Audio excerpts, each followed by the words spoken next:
hvor jeg sier til at løgtingsfolk som taler fire fosterdrape og folk som taler fire fosterdrape, hvor jeg sier til at de mordere. Ja, men de samansvåren. Du vet til at hvis en personer vi og i planleggingen av mordet, så han samsikker så at man har gjort det. Det vet du vel, da? Ta inn vel og grunn til å ha prekvat der, og ta vet du vel, hvis du tår å være ærlig, at avfødt baden et menneske. Det bare inne i vattnet. Det bare ikke kommet ut enn. Her alt, det et menneske. Det bare ikke kommet ut enn. Det et menneske. Og det lort enda løgtingsfolk som taler fyrir at drepa til, de taler fyrir mor i landet nå. Så det lykka seg som nekkar annar mordare, og det var dømt som det. Ja, det var råkna langt nu i munnen egen, og jeg vet at god råkna det som det øysene. Du leser det Romerbrevet 8, da er god tåser om alt av frafall som kommer til at av mennesker ikke skøyt om at innehalda kunnløkken om god, så er ferdig om hesa gottene og neste gottene, det er ferdig ut i kjensko, det er ferdig ut i sodomi, og så kommer en leng ramse av kjendargjeron, og så stender det her, i sørste versen, og i ty forløpen her, bønt. At det ikke bare gjør det samme, men det var hona og tøymen som gjør det. Det vil si, gjør det vi halt. Det vil flokka i samme vi alt det til. Det samsik. Vars to, hei anker som stod nær til drivbjonkran, og to plast avhørte, du kan skal bo sammen vi til kjent denne personen, du størst om nekliga nær, og du plast avhørte, og du kom fram, du visste alt, du hei på en måte hjalt honom, og rallagt honom, ho. Vi tar en samsekkan person her. En samsekkan person. Alltid. Hvert han øynast i øyne av det kun. Som taler et år. 4. Fosterdrape. Til det samsikker mordare. Hvert han øynast i øyne av det kun. Lætt ikke hver du erst. Politikere, det skøyte jo. Det er helvetes pakk. Tekkere helvetes mordare pakk.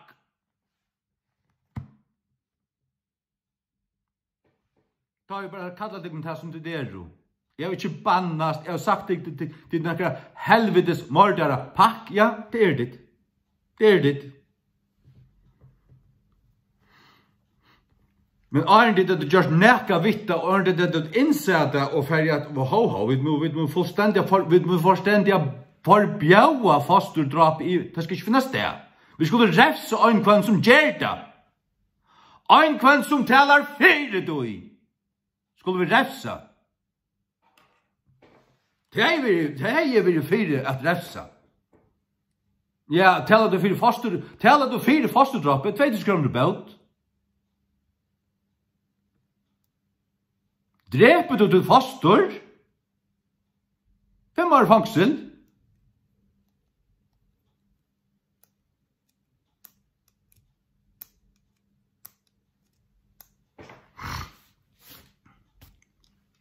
Og laknar og alt det her som har gjort det her, alt vårt.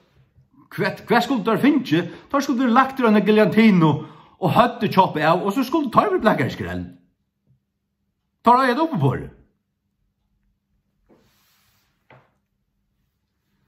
Og god som rattviser til som fortsetter han av veien, og fortsetter han av veien, og fortsetter han av veien, og dodja vi blåen av avføtten bøtten av tikkere hånden. God hever okkur særlig plass og ringaste økje av helvete til dikken. De slipper ikke bare stand her eller bara bränna normalt. Det vill punt om kan sälja något. Att har vi vet i Aravis. Och något så hukte jag efter omkring. Men då var väl vi kvart att hitta efter sjön och drömmen som folk har av ändatøyene och av bortrykkene. Vantrykkvande ung afrikansk jenta blev sjuk och så gav 8. aborten som tog. 8. Hon var 24 år, det är 8 abort. Drep 8 foster. Och hon dör. Hon dör medan hon att det här tog Atlanna kom ilt för sig. Och Atlanna kom onkel Øydring kom igjen. Och hon sylde av. Och hon får i helvete. Och hon fick ett särskilt plats, det var ett särskilt plats till det som hade drivit sina foster i helvete. Det fick ju värre räfsning än andra. Men så händer det ett land här, hon cyklar av, men så kan några minuter så kommer hon åter. Men medan hon är varit väck, så har hon råp på Jesus. Det råp på Gud, hon kände inte Jesus.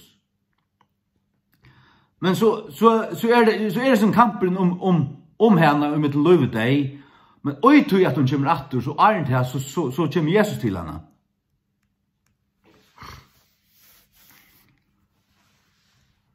Och då säger vi henne förskälligt. Säg till att hon slappar för att göra det. Men hon skulle vända om och skulle ge sig här. Hon skulle avvärda andra och bära bådskapen fram om han. Och avvärda andra om helvete. Det är det som vi sitter och gör vi till här. Det skulle göra så väl. Jag säger det kun. Det skulle göra så väl. Och stanna fast ur drapet och i möte. Och i möte! Har du det här, Stefan? Du ska stanna dig i möte!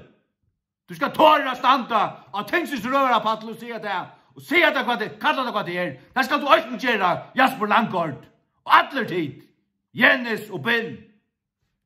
Du ska tåra att säga tänksys som det är då. Ikke ta mittelvägen här på. Det är också om att stämmorna, vi ska fortsätta och så.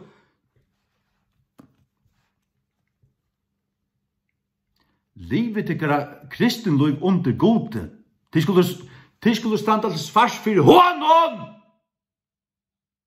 Hvis det tid som tryggvande menn standa av tengsens rørapattelig eller allmänt og føreskum fjallmilum og sier til at vi skulle hera seg launa, men vi skulle laiva de av oss tilfelton. Altså, hvis baden er downs, eller det er sjukt, eller mamman er neitidsen, eller et eller annet sort, så kunne vi bare drepa det.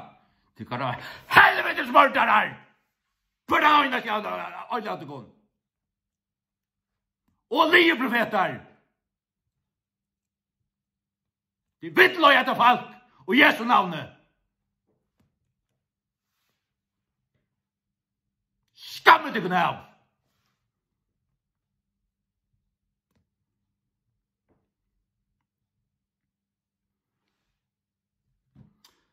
Ja, det er det som jeg har å si av til kun, og hette jo limer i hjertet siste 2 veker, jeg har ikke kommet til det, men det er akkurat som, jeg kjenner det som i andan, og det kommer inn, og så når jeg ikke klarer det, men så, det er akkurat som et foster som bonast i munnen hjertet og anda, knappelig så, nå er det her, og så må det føvast, så må det siast.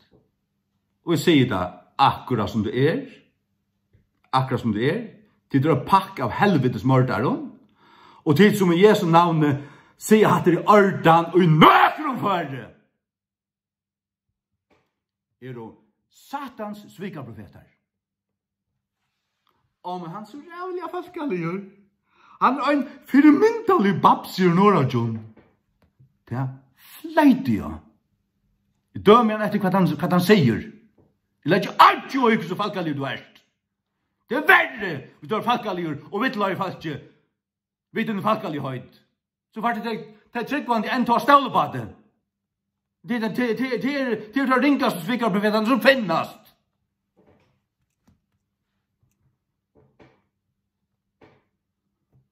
Me kunde kalla en ulv og seia sin. Men jeg vet at jeg en seier og i ulvarsinne. Ja. Som Luther, han var så mildur og bleitur, salmaner han kunde skrivas, og talene han tog seg om Guds nøye, Guds kærløyga. Altså. Men tar han stå sint og vittløyng og fastlærer i møte, tar ikke å være fyr. Ikke å være fyr. Skal du være en Herrens Jesus Kristi tjener, så skal du legge ned til egna hals. Annars er det sånne vertor. Du skal ha løyve som innsats.